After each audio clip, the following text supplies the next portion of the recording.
See these bad boys here? I've been hooked on them for 2 years, but recently I've quit and I'm going to tell you why in this video. It all started in July 2023. I was in some Nordic countries. I was in Norway and Sweden, and what I noticed is when you go out in Australia, everyone's got these little I Get bars vaping the house down. When I went over there, it was like really rare to see someone smoking or vaping, but absolutely everyone had like these little tin, even the mums and dads, and I was like, what is this? I'll try some. Yeah, so basically, thank you Norway and Sweden. I've been consuming nicotine pouches for 2 years. So what's actually in it? Well, you just get a can and there's a bunch of pouches in there. It's pretty straightforward. It's just like nicotine salts and some sort of artificial sweetener like aspartame. Probably not the best thing to have in your mouth, but the severity of a vape, that's like a Beijing AC unit with probably all sorts of 50 million different ingredients you probably don't want to be ingesting. It's probably not as bad. I'm not here saying one's better than the other. In the country I live in, these little pouches are actually illegal. So I thought on this random, unemployed weekday afternoon, let's do a bit of market research. Let's be an undercover fed, go to a bunch of smoke shops, see what the prices are, the flavors around, see if they're actually available and you can get your hands on it. Right, we found our first victim. Am I obviously wearing a mic there? Yeah, it's pretty sus. Oh, you know what I could do? I could put my vest over it. Yeah, good. Yeah, vest. Yeah, all sorts of people at the local smoke shop, don't you? Do you have any ZYNs, like the cans? The Nicotine pouches. How much are they? I think 18. Do you have any other flavors? cool watermelon. Do you have anything cola? It's all good. Thanks anyway. No worries. Cheers. Some lady was in there and she was buying, the guy gave her a glass pipe that put it in like a vape box, I think to probably hide it from me, but I saw the glass pipe. I don't know what glass pipes are used for, but I don't think it's anything good. What's up? Do you have any ZYNs? Yeah, What flavors you got? that fresh cool mint, iced mint, cucumber, lime, and citrus. Do you have any cola? Nah, no. All good. Hello, it's stuff. What? All good. I'll keep looking around. Thanks, boss. Cheers. Bye. Do you guys have ZYNs here? Yeah. Oh, nowhere's got any flavors today. Oh, not like the normal one though. Okay. All good. How much are they? 25. All good. I'll keep looking. Thank you. Thank you. This one's in. I wish, bro, that was not ZYN. That was ZYN something. I don't know, that was not ZYN. That was like Chinese ZYN. Hello. Hello. Is there a bell I can press? Shop attendant, you say okay. Hello. Hi. How's it going? Do you have ZYNs? Like no. Oh no. Eating, yeah. Oh no, you just keep it in your mouth. No, you don't sell them at all? Never see them before. Oh, is there anyone that does sell them here? I don't know. Okay. I many people come and ask that. I don't know who supply. I don't know. Do you have vapes? Vape. Okay, all good. G'day. Do you guys have any ZYNs? How much are they? 25. Do you have any cola flavour? Cola? It's hard to get at the moment. All good, I'm looking for cola. Thanks, boss. You might be wondering, where did snus, ZYN, whatever it is, originate from? Well, based on my research, 1700s.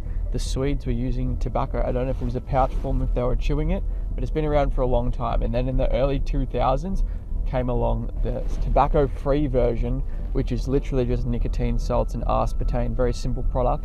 But it is from those Nordic Scandinavian countries it originated from, more specifically Sweden. I think vapes still are a pretty big issue in Australia, particularly with young people. Do you see a lot of people vaping that are young? Like Every second person. every second person. Okay. School bathrooms. School bath, but these days, I swear, at a party, whatever you're at, everyone's freaking vaping.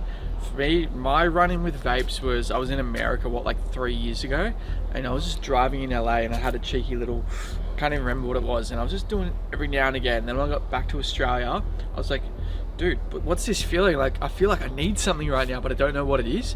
And I think that was the vaping, the nicotine. Apparently nicotine is more addictive than heroin. So for me, I was like clutching, I was like, I need something to suck on. So I had a little bit of a run-in with getting off the vapes there, but it was like 2 to 3 weeks of just feeling a little bit shitty, a few urges for it, and then it was pretty much out of my system and I didn't need it anymore.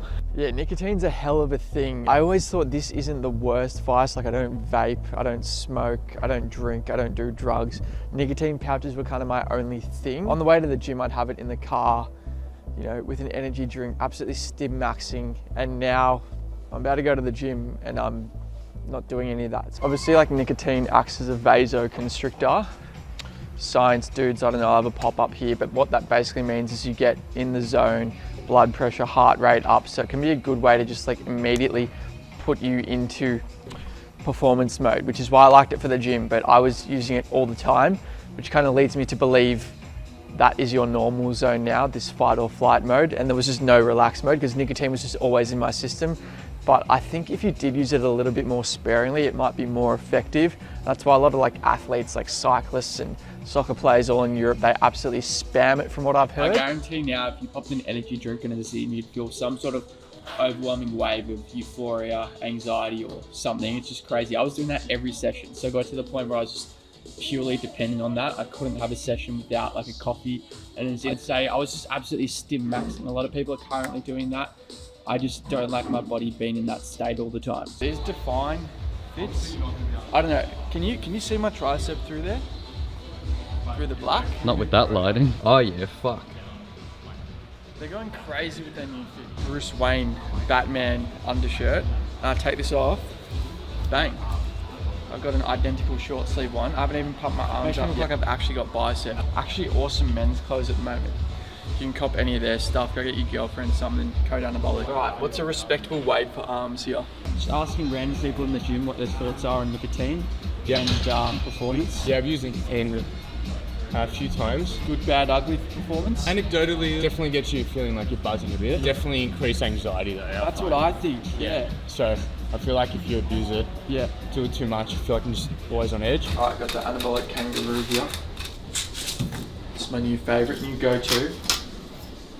Right. The other reason I was spamming the nicotine pouches through prep, I was on 1600 calories for like 4 months there, but appetite suppressant. Nicotine is technically meant to suppress your appetite, but again, I think I was in so much of that sustained nicotine state. I don't know if it was just normal baseline appetite. So when I did quit nicotine, what I noticed was my appetite went like this, because it was at the same time as finishing prep. So after the bodybuilding thing, I was eating so much food, quit nicotine, and just like, I could eat like 10,000 calories in one sitting. Whatever hormone regulates appetite, that was just insane. Now it's pretty much 5 weeks off it. The cravings are nowhere near as bad. Like, I'm just eating normal. I don't know if that was from nicotine or prep or both, but now hunger, we're just eating like a normal person again, which is great. Honestly though, if you're relying on something like caffeine and nicotine to suppress your appetite, you're running into a slippery slope. Like, that has to be derived from your diet itself. You have to be in like a sustainable caloric deficit. So for me, my prep diet had really amazing like higher volume meals in there that kept you full, still kept your micronutrient intake pretty damn good. So if you do need any help with that, I've got the anabolic fat loss meal plan there. It's just like a no bullshit way to cut the kind of stubborn fat off you with a bunch of different meals that you can select from. Has all sorts of formulae and calculations in there. You can buy it, it's a one-time purchase, like $50. So if you do want to shred up a little bit, because most people do need to drop body fat, you can go get that link in the description and you'll be supporting your boy. All right, so for science, I'm gonna give you a ZYN tutorial. Basically, you wanna buy one of these illegal cans like this. Probably cost you, what, 25, 30 bucks in this country. You grab them, you put it in here, open up your lips. Some people dry their lip because it apparently hits a little bit harder, and you put it under there. I'm not going to do it because this will probably make me shit myself because I haven't had nicotine in so long. And yeah, then you will either feel really locked in, really anxious. You'll either vomit and shit yourself at the same time. I don't know, are there any other things? Apparently you can get hiccups as well. Okay, so there's actually like a lot of things, and this isn't like nicotine from a vape. This is nicotine from like straight into the freaking bloodstream. I don't know, Andrew Huberman can talk a little bit about that. I'll let him, yeah, you know. But this is like injecting yourself with freaking nicotine. It's no more Mr. Nice Guy time. You're not puffing on your pink little I get anymore. Like it is a serious level of nicotine, and it will fuck you up. Or you might feel really good if you're a bit of a hero. So yeah, this is not advice on how to do it. This is just my experience and a little tutorial. And so for some reason, if you really need to clear the system, what you can do is you can have the Bonnie and Clyde combo of a coffee and a ZYN, and it's pretty much like a laxative. Let's just say that. Trust me, like, make sure there's a bathroom around if you're gonna pair that, because it's aggressive. So after 2 years, I've finally quit nicotine. It's been hard. Like, I think it's been 5 weeks nicotine free now, but before I was the biggest nicotine fiend ever. It was kind of my only vice. Don't drink, don't smoke, don't do drugs, anything like that. A lot of the time I'd leave the house and I'd go somewhere and be like, bro, where's my nicotine patches? Like, that's what I need. And I just realized I wanted to go through life not needing any clutches or things like that. Didn't want to keep going through life being like, bro, I need this, I need to bring that with me, I need to, it's like, bro, just have fresh air, have vibes, breathe air. How many did you have a day? I mean, regularly I'd have 3 to 4 a day, but peak of bodybuilding prep, I was probably having like 8 to 9 a day. Like, I was absolutely rinsing through it. It got to the point where like I'd have them and I didn't even feel any sort of nicotine. It'd just be like a flavor pouch, and I'd rinse through it so quickly, like within 20 minutes, and I'd have another one. And at that point I was like, I just need to get through prep, and then after I'm gonna quit, which I have done successfully now. But again, I think my body was in that stim maxing mode. I didn't like that version of myself. I just wanted to get a version of myself that's pure and one with nature. Well, I know you tried one recently, how that made you feel. Yeah, so what I did is I actually did have 1 can left in my house I didn't know about. But I tried one when I was like editing a thumbnail, because like Focus wanting to lock in, and I had one, right? It was pretty good. It was actually like only 3 mg, and even that hit like super hard. And I had one the next day when I needed to lock in again. And I noticed each of those mornings the next day, I just felt like really anxious for no reason. It wasn't crippling. It was just like this underlying level of like thinking about them in some sort of negative light. Like, why do I feel like that? And it took me till like 2 days later, I'm like, oh, that's because I had nicotine. And so it must be because the nicotine was in my system that I just had anxious kind of outlook on a lot of things. So really reaffirmed for me that like I do not ever want to introduce nicotine again into my life. I don't know if any doctors in the chat can validate that, but like, I'm not normally an anxious person, but those mornings I was like literally thinking about things in my life in that kind of anxious outlook. And for any people with anxiety there, like, it can literally be crippling. I think this was probably a moderate level,